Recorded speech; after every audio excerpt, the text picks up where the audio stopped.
Hey, my name's Ethan. I'm 26 and I live alone in a small apartment above an old laundromat on the edge of Portland, Oregon. It's not much a creaky floor, a couch I got for free off Craigslist, and a coffee maker that's seen better days. By day, I fix laptops, phones, and circuit boards at a tech repair shop downtown. It's not glamorous, but it pays the rent. At night, I jog through the misty streets, earbuds, and lofi beats, drowning out the hum of the city. My life's quiet, repetitive, maybe a little empty. No family nearby, no real roots. Just me, my toolbox, and a playlist that loops like my days.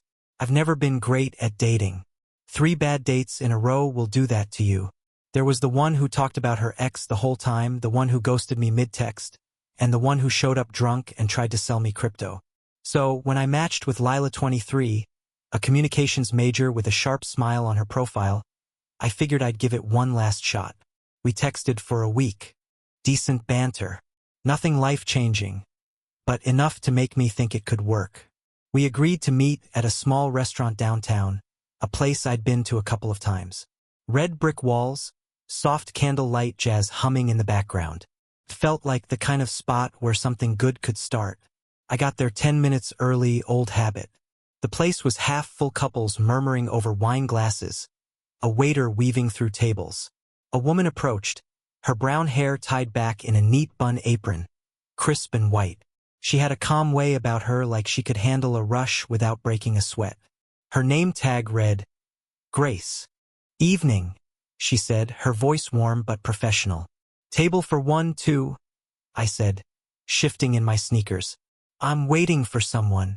I gave her a quick smile and she nodded, leading me to a small table by the window. The glass was streaked with rain, Portland's usual evening drizzle. I sat down fiddling with the menu, trying not to check my phone every 10 seconds. Lila showed up 7 minutes late.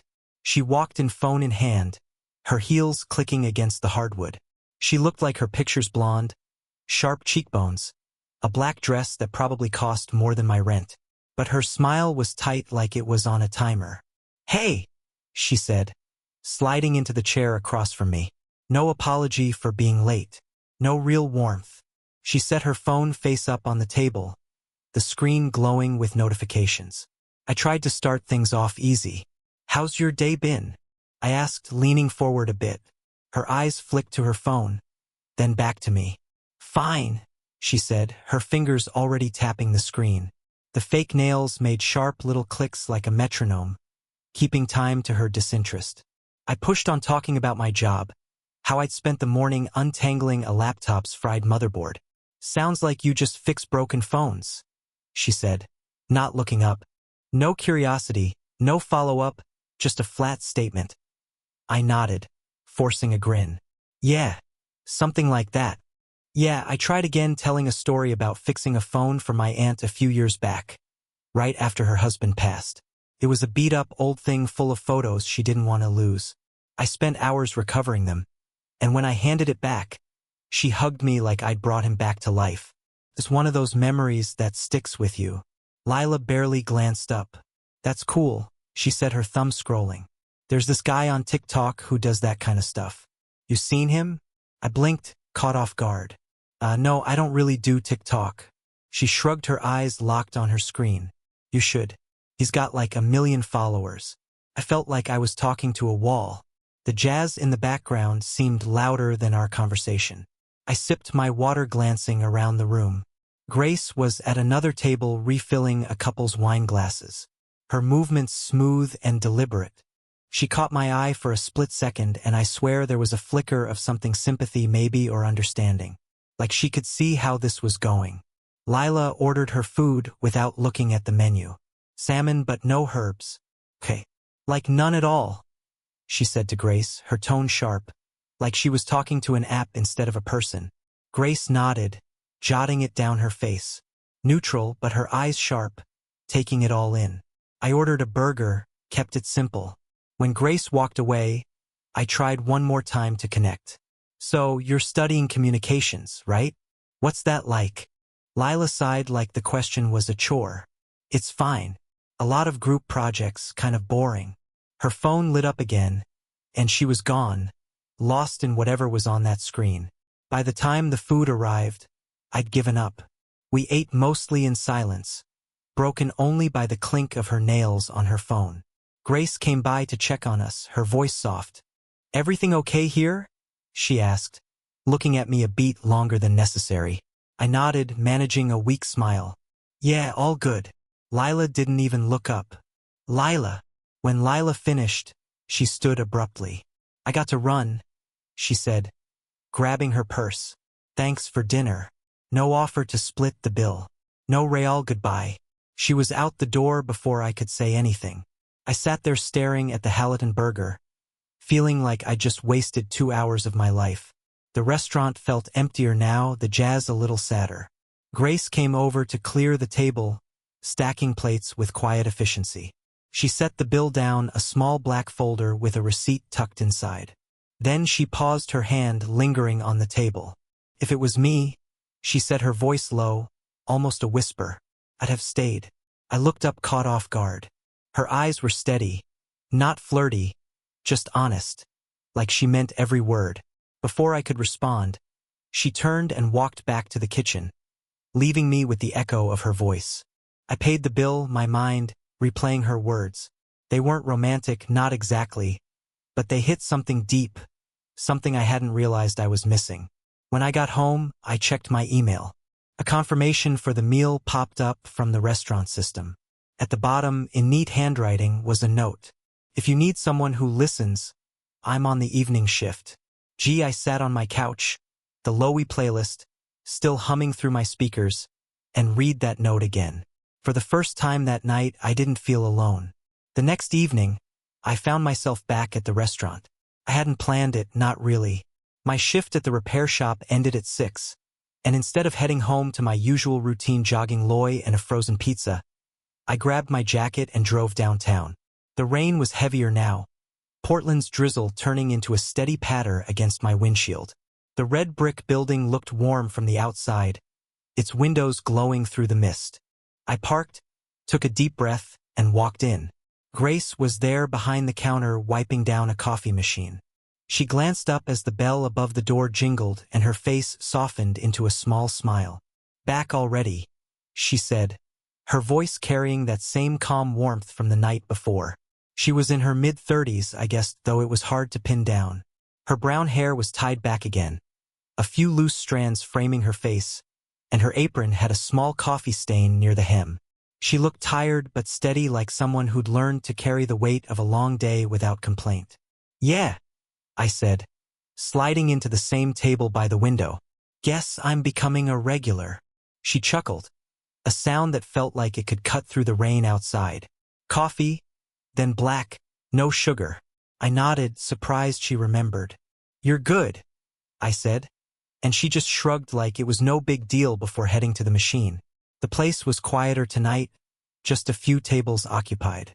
An older couple shared a dessert in the corner, and a guy in a hoodie typed furiously on his laptop.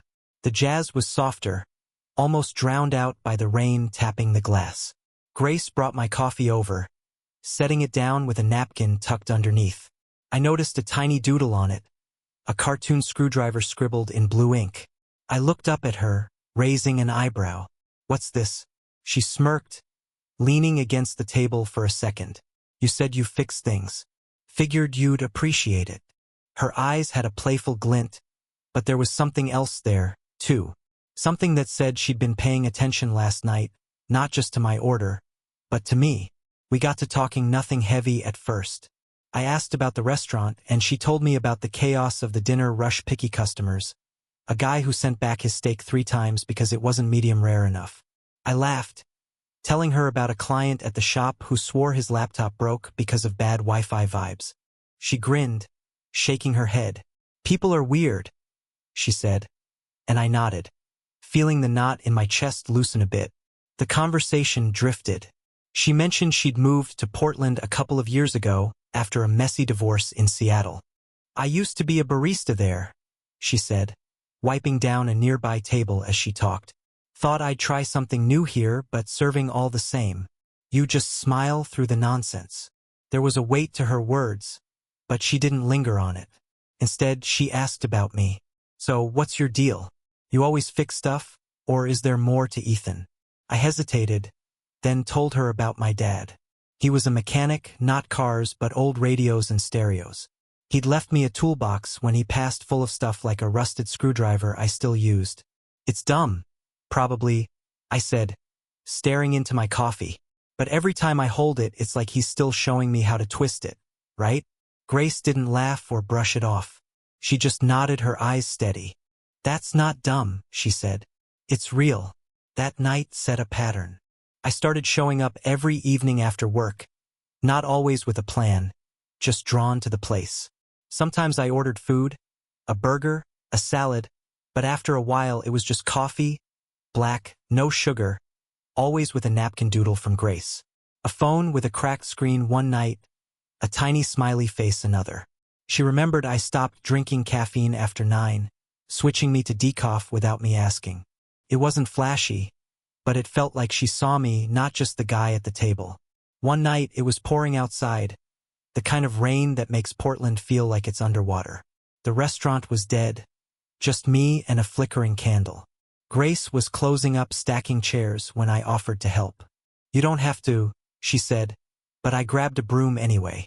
We worked in silence for a bit, the only sounds the rain and the faint hum of jazz. When we finished, she poured us the last of the coffee pot, and we sat at the counter, mugs steaming between us. You ever think about doing something else? I asked, watching her trace the rim of her mug.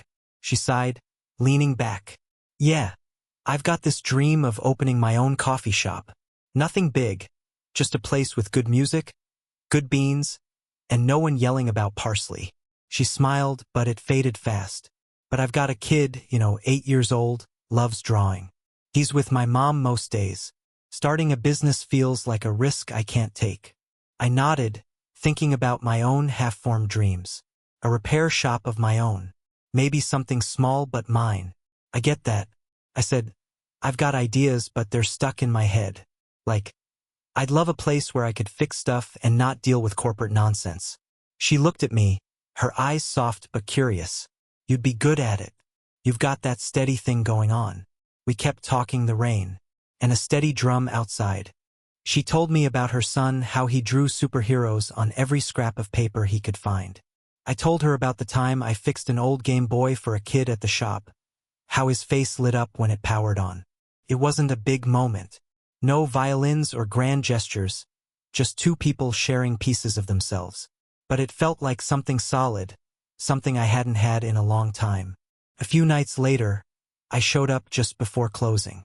Grace was wiping down tables, her apron untied and slung over her shoulder. She saw me and grinned. You're going to wear out that chair, she said, nodding at my usual spot.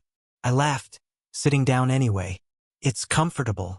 She brought over 2 coffees this time, setting one in front of me and keeping the other for herself. The napkin under mine had a new doodle, a tiny pair of running shoes like the ones I wore on my jog. Nice touch, I said, holding it up. She shrugged, but her smile was warm. Had to keep it interesting. We talked longer that night about nothing and everything, her ex who'd left her for someone less complicated. My string of bad dates. The way Portland's rain made everything feel like a fresh start. At one point, she leaned forward, her voice quiet. Why do you keep coming back, Ethan? The coffee is not that good. I looked at her, the candle light catching the edge of her face. My heart thudded, but I kept it honest. Because this place, it's where I can breathe, where I feel like me. She didn't say anything, just held my gaze for a long moment. The next night, when I walked in, there were 2 cups waiting on the table, steam curling up like an invitation. The weeks blurred into a rhythm I hadn't known I needed. Every evening, I'd leave the repair shop, the smell of solder and dust still clinging to my hands, and head to the restaurant. It wasn't just about Grace anymore, though. She was the heart of it. It was the way the place felt like a pause in the world. Red brick walls, soft jazz, the steady patter of Portland's rain against the windows. I'd sit at my usual table. Grace would bring a coffee with a doodle on the napkin, a circuit board one night, a tiny rain cloud another, and we'd talk until closing. Sometimes it was light, like her stories of customers who tipped in loose change, or my rants about clients who spilled water on laptops that smelled like Red Bull. Other times it went deeper. Her fears about raising her son Leo alone, or my quiet ache from years of keeping everyone at arm's length. One night we'd gone running together in the park, our sneakers splashing through puddles under the streetlights. She laughed when I tripped over a route and I teased her about her playlist. Too much indie folk for a city girl. Afterward, we sat on a bench catching our breath, sharing a thermos of coffee she'd brought. "You're not bad company, Ethan," she said, nudging my shoulder. I grinned, my chest warm despite the chill. "You're not so bad yourself." It wasn't love, not yet, but it was something real. Something that made the world feel less heavy. Then on a Thursday evening, everything shifted. The restaurant was busier than usual. A low hum of conversation filling the air. I was at my table sipping coffee, doodling on a napkin to match Grace's a clumsy sketch of a coffee mug. She was across the room balancing a tray of plates when the door swung open. I didn't look up at first, too focused on getting the mug's handle right, but then I heard her voice. "Ethan." It was Lila. She stood by my table, her blonde hair pulled back, a sleek coat draped over her arm. She looked different, sharper, like she'd stepped out of a magazine shoot. "Didn't expect to see you here," she said, her smile tight, but polished like she'd rehearsed it. I set the napkin down my stomach, twisting. "Yeah, I come here a lot," I said, keeping my tone neutral. "What's up?" She slid into the chair across from me without asking, her purse hitting the table with a soft thud. "I was just in the area," she said, though her eyes darted around like she was looking for something. "Thought I'd say hi." I nodded, unsure what to say. Our date months ago had been a disaster. Her glued to her phone, me feeling like a prop in her evening. I hadn't thought about her since, not really. But here she was, her nails still clicking against her phone as she spoke. "Look," she said, leaning forward. "I owe you an apology for last time. I was distracted. Things were messy with a guy I was seeing. But I'm in a better place now." She paused, her smile softening. "Maybe we could try again. Give it a real shot." The words hung there heavy and unexpected. I opened my mouth, but nothing came out. My mind flashed to that first night. The way Lila barely looked at me. The way Grace's quiet "I'd have stayed" had lingered like a lifeline. Before I could respond, Grace appeared, setting 2 coffees down on the table. Her apron was slightly askew, her face calm, but her eyes sharp, catching every detail. "Evening," she said, her voice steady, professional. "Anything else I can get you?" Lila glanced at her, then at me, her brow furrowing slightly. "You two know each other?" she asked, her tone curious, but edged. Grace didn't flinch, just gave a small smile. "I'm the evening shift," she said simply, then turned to check another table. I watched her go, my chest tight. Lila leaned closer, her voice dropping. "So, what do you say? Dinner, maybe somewhere nicer than this?" I looked at her, then at the coffee cups, the napkin with my half-finished doodle. I thought about the nights with Grace, her quiet laughter, the way she remembered decaf after 9, the thermos we shared in the park. I thought about Leo, her son, who'd started showing me his superhero drawings when I picked her up from her mom's place last week. I thought about the rusted screwdriver in my toolbox, the one my dad left me, and how Grace had listened when I told her about it. Really listened. "Thanks, Lila," I said, my voice steady now. "But I'm good. I'm exactly where I need to be." Her smile faltered just for a second before she shrugged. "You're lost," she said, standing up. "See you around, Ethan." She walked out, her heels clicking, the door swinging shut behind her. The jazz seemed to swell for a moment, filling the space she left. Grace came back a few minutes later, clearing Lila's untouched coffee. "Everything okay?" she asked, her tone careful, like she was testing the air. I looked up at her, the candle light catching the edges of her hair. "Yeah," I said. "More than okay." She nodded, a flicker of relief in her eyes, and went back to work. Later, after closing, we sat at the counter, the restaurant empty, except for us. The rain had slowed to a drizzle, streaking the windows. Grace untied her apron, folding it neatly on the counter. She seemed nice, she said, her voice light, but her eyes searching mine. I shook my head. She wasn't you. She didn't respond right away, just sipped her coffee, her fingers tracing the handle of the mug. Then she spoke, her voice quieter now. Ethan, I'm not simple. I've got Leo, a kid who needs me. I'm older than you, and I've got baggage, divorce, trust issues, all of it. You sure you want to be here? I leaned forward, holding her gaze. Grace, I spent years fixing things. Phones, laptops, broken screens. But you're the first thing that's fixed me. I'm not going anywhere. Her eyes softened, and for the first time she reached across the counter, her hand brushing mine. It wasn't a big moment, no fireworks, just a quiet promise. The next day, I stopped by her mom's place to pick her up for our usual run. Leo was there, a lanky 8-year-old with a sketchbook under his arm. Hey, Ethan, he said, holding up a drawing of a superhero with a screwdriver for a weapon. This one's you. I laughed, ruffling his hair, and caught Grace's smile from the doorway. Felt like the start of something bigger, something real. A year later, my life didn't look like it used to. The apartment above the laundromat was a memory now, replaced by a cozy space on the second floor of a small coffee shop just outside Portland's bustle. The shop was called Grace's. Its name, painted in bold looping letters on a sign above the red brick storefront. Inside, the air smelled of roasted beans and fresh pastries, with jazz humming softly through speakers tucked in the corners. I had a corner of my own, a small workbench by the front window where I fixed phones and laptops between sips of black coffee. The glass was streaked with rain most days, but the view of the quiet street felt like home. Grace and I had built this place together. It started as her dream, something she'd mentioned that rainy night when we closed the restaurant. I'd offered to help at first, just with small things, rewiring the old electrical system, fixing the creaky door, but it grew into more. I sold my old tools to buy a used espresso machine, and Grace spent her savings on tables and chairs from a thrift shop. We painted the walls ourselves late into the night, laughing when we got more paint on each other than the plaster. Leo, her 8-year-old son, helped too, his small hands leaving smudges we decided to keep as character. We lived upstairs in what used to be a storage room. It wasn't big, just a bedroom, a tiny kitchen, and a living area with a couch we'd found at a garage sale. But it was ours, filled with the smell of coffee from below, and the sound of Leo's pencil scratching on paper as he drew his superheroes. Morning started with Grace brewing a pot of coffee. Black, no sugar, just how I liked it. Evenings, we'd sit at the counter after closing her, sketching ideas for the menu. While I tinkered with a broken phone, Leo sprawled on the floor with his sketchbook. It wasn't perfect, but it was full. The kind of full that settles into your bones.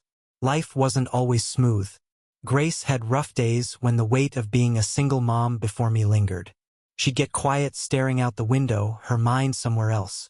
I learned not to push, just to sit beside her with a coffee until she came back. Leo had his moments, too. Questions about his dad, worries about fitting in at school. I'd take him to the park, toss a ball around, or let him help at my workbench, showing him how to use a screwdriver without stripping the screws. He started calling me Ethan, not Mr. Ethan like he used to.